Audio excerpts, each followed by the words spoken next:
Très ravi de vous retrouver, mesdames, messieurs, pour Eden Info au soir. Merci d'être au rendez-vous. Le sommet. Ils étaient encore dans la rue de Cotonou, comme annoncé pour ce jeudi. Les membres du Front du sursaut patriotique ont une fois encore dit non à la révision de la Constitution à travers une marche pacifique. Conseil des ministres ce mercredi 29 mars, des questions environnementales, l'aménagement et bitumage de certains axes routiers, entre autres étaient à l'ordre du jour. Le point dans un instant. Et puis, actualité internationale, elle pourrait finir ces derniers jours en prison. L'ex-présidente de la Corée du Sud est arrivée jeudi matin au tribunal de Séoul. La justice est appelée à statuer sur son éventuelle arrestation dans le scandale de corruption qui a précipité sa destitution. Voilà pour le sommet. Encore une fois, bienvenue à tous. Les détails dans un instant.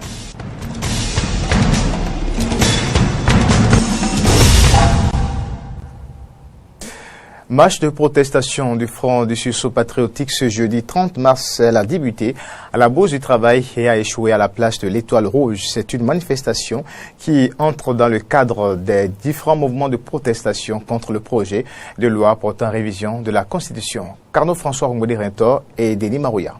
Les voici, quelques leaders du Front du sursaut patriotique à la tête d'une marche de protestation contre le projet de révision de la Constitution béninoise du 11 décembre 1990. Derrière cette chaîne d'hommes, ce 30 mars 2017, une foule de gens en colère. Ce groupe parti de la Bourse du Travail va grossir à mesure que les marcheurs approchaient leur destination finale, la place de l'Étoile Rouge. Ils sont rejoints ici par ces personnes au carrefour Une-Africa. Ralliement plus spectaculaire au carrefour de la station Legba, où plusieurs vendeuses étalées sur la tête vont se joindre aux marcheurs. À ce carrefour, comme à tous les autres se trouvant sur leur itinéraire, le même rituel, une brève animation. Au bout de 2 heures de marche, encadrée par les forces de l'ordre, voici la place de l'Étoile Rouge, noire de monde. C'est ici que les membres du Front du sursaut patriotique et leurs sympathisants ont achevé leur marche. Et ils ne comptent pas s'arrêter à cela. Mardi prochain, le 4 avril 2017, il envisage, selon le dit, envahir l'esplanade de l'Assemblée nationale pour exiger le retrait du projet de loi portant révision de la Constitution. La marche du Front de sursaut patriotique contre la révision de la Constitution. Information à retrouver plus en détail dans nos éditions de demain. 4 sujets majeurs ont été évoqués au cours du rendez-vous hebdomadaire du Conseil des ministres de ce mercredi 29 mars 2017. Il s'agit entre autres de l'aménagement et du bitumage de certains axes routiers. Écoutez à ce propos cet extrait du point de presse du ministre d'État, secrétaire général de la présidence de la République, Pascal René Koupaki. Au nombre des projets phares de Bénin révélés dans le domaine des infrastructures et du cadre de vie figure la construction d'un axe routier de contournement nord-est de la ville de Cotonou, l'aménagement d'une voie portuaire, la réalisation d'une bretelle qui va relier la voie portuaire à l'axe de contournement nord-est de Cotonou, ainsi que l'aménagement des berges de la lagune de Cotonou.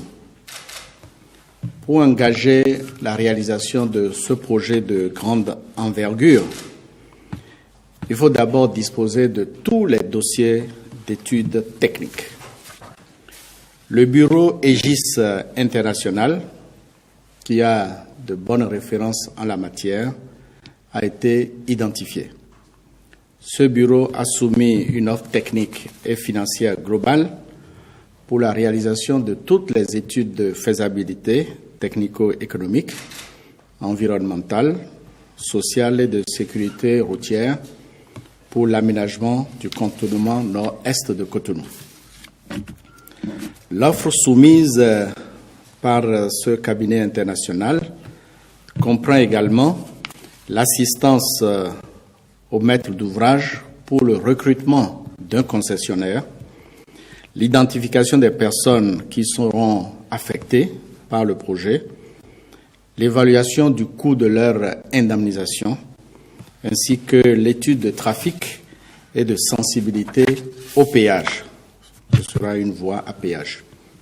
Réalisation des travaux de la contrepartie béninoise dans le cadre du projet de construction de l'hôpital de zone d'Alada. J'en avais également parlé. Notre pays bénéficie de la part du Japon du financement de la construction et de l'équipement d'un hôpital de zone à Alada, d'une capacité de 65 lits. Le Conseil a entendu la communication qui faisait le point des diligences qui incombent à notre pays. Le ministre de l'Économie et des Finances a été instruit à l'effet de mettre à la disposition du ministère de la Santé, dans un délai très rapproché, la somme de 1,80 milliard de francs CFA pour assurer l'évolution normale du chantier de l'hôpital de zone d'Alada. Cette construction doit être achevée au plus tard à fin décembre 2017. Nous parlons toujours politique dans cette édition. À la mi-journée de ce lundi 27 mars 2017, la nouvelle de la démission du ministre délégué chargé de la Défense, Candide Azenaï, s'est répandue telle une traînée de poudre. De nombreux Béninois n'y ont pas cru jusqu'à la confirmation par le Conseil des ministres de ce mercredi. Pourquoi cette démission de Candide Azenaï et quelles seraient les conséquences sur la gouvernance talon? Suivez cette analyse de Maury Arnoagua et Damien Pedro.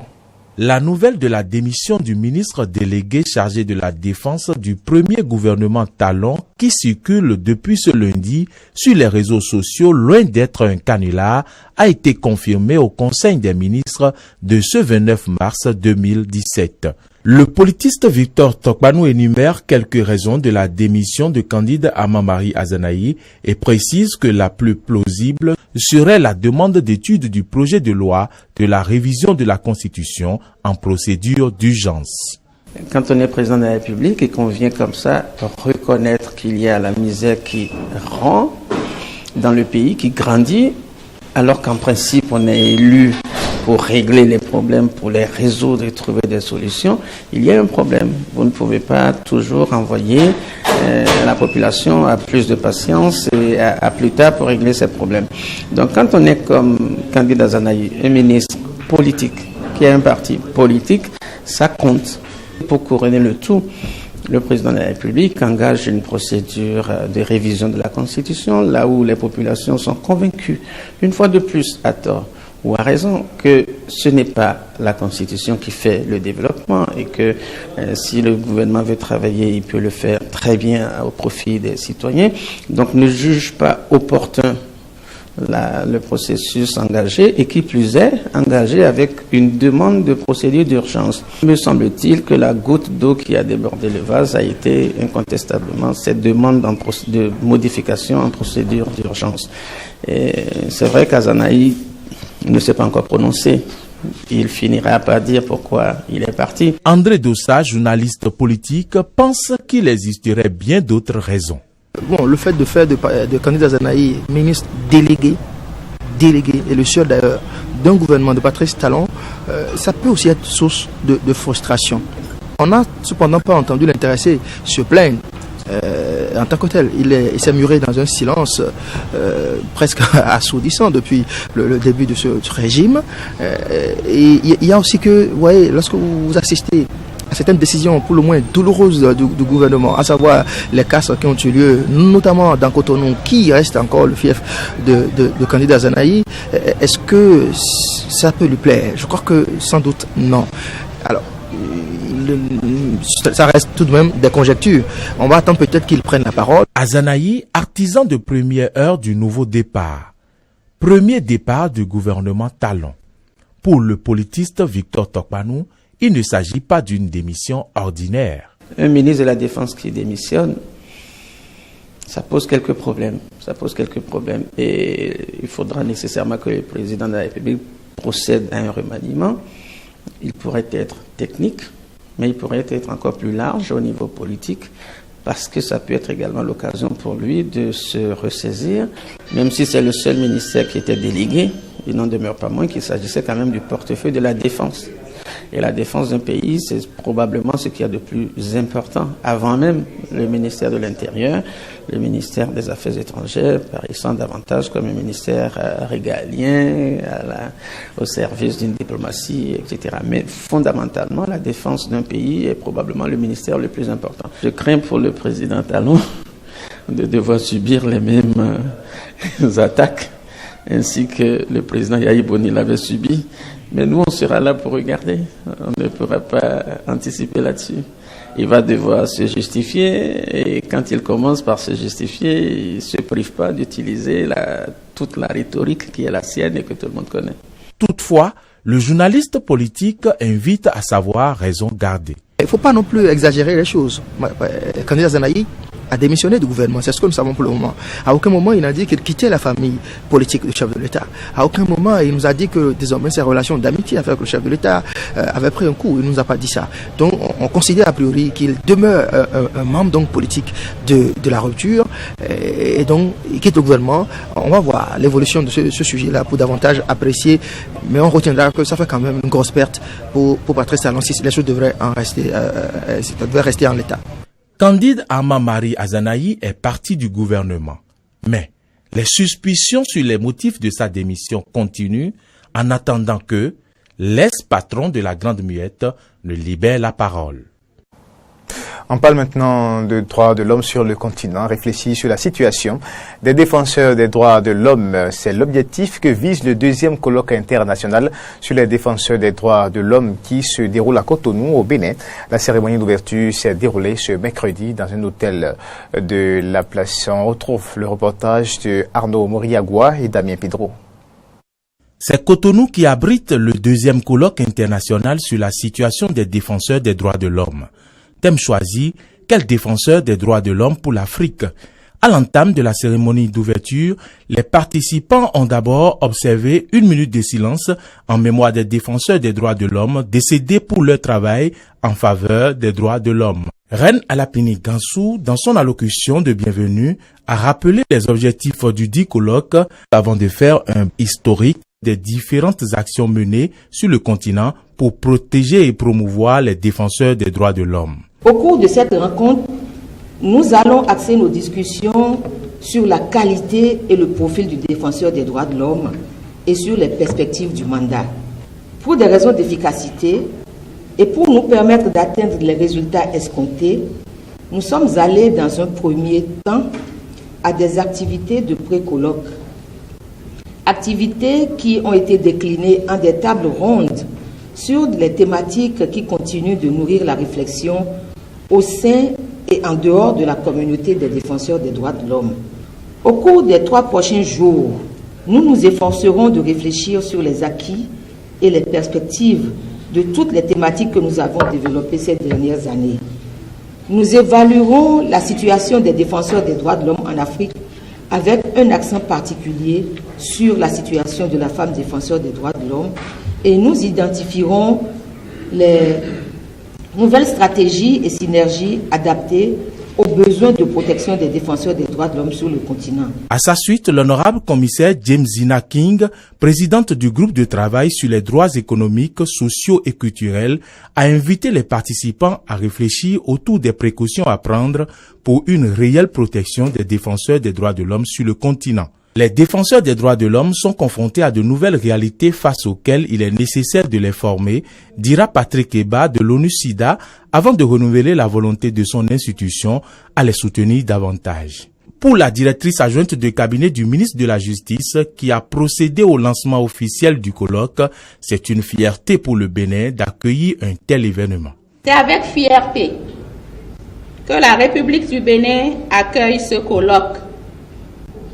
Le Bénin est donc très honoré d'abriter une si importante rencontre lorsqu'on sait que dans l'arène de la communauté internationale et au niveau africain, notre pays occupe une place d'une grande qualité. Au nom du garde des Sceaux, ministre de la Justice et de la Législation, je déclare ouvert le deuxième colloque sur la situation des défenseurs des droits de l'homme en Afrique, tout en vous souhaitant plein succès à vos travaux.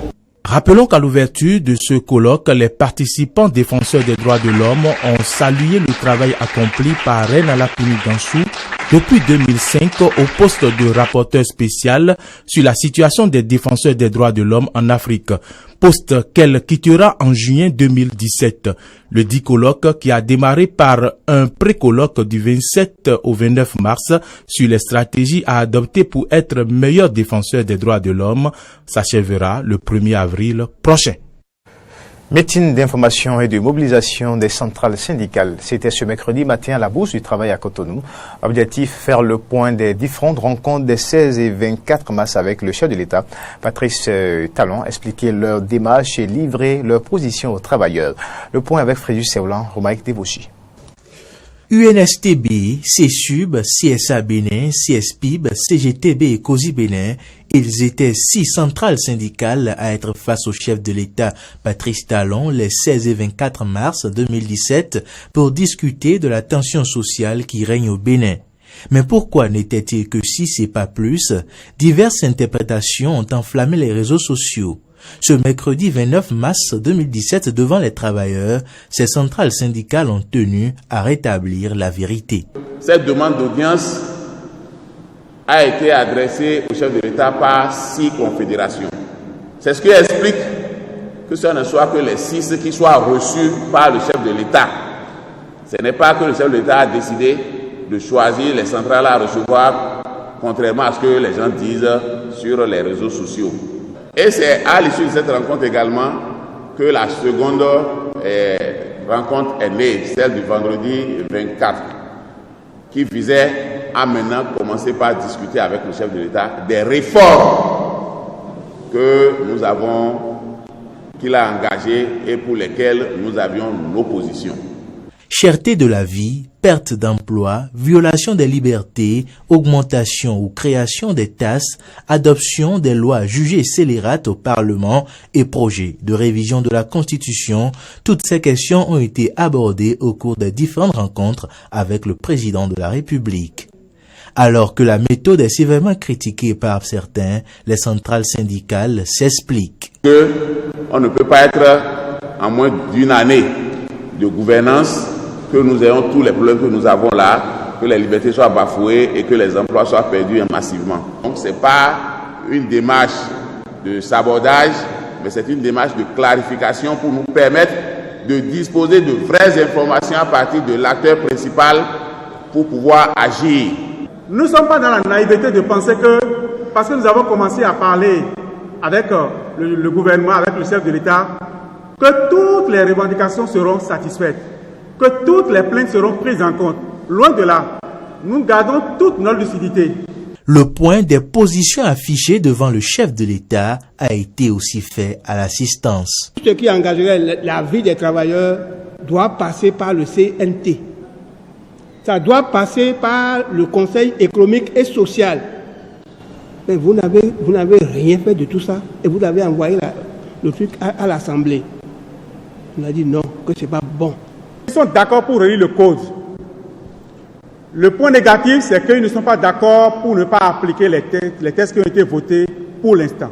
Et devant ces ministres, nous auraient dit, nous n'allons jamais mettre dans la rue les travailleurs de cette société qui vont disparaître. La constitution qui est à l'Assemblée nationale, là, nous, on n'est pas d'accord pour cette monture-là. C'est clair que si c'est en l'état là, il vaut mieux retirer et arrêter la révision. Tout en invitant les travailleurs à se tenir debout et prêts pour le combat, les centrales syndicales les ont invités à rester sereins. Je vous prie, continuez de nous faire confiance, nous ne vous trahirons jamais. Mais on ne peut pas continuer de prendre les réseaux sociaux pour gouverner. Pour l'instant, les centrales syndicales ont obtenu du chef de l'État Patrice Talon la convocation d'une grande commission de négociation syndicat-gouvernement qui doit se réunir le vendredi prochain.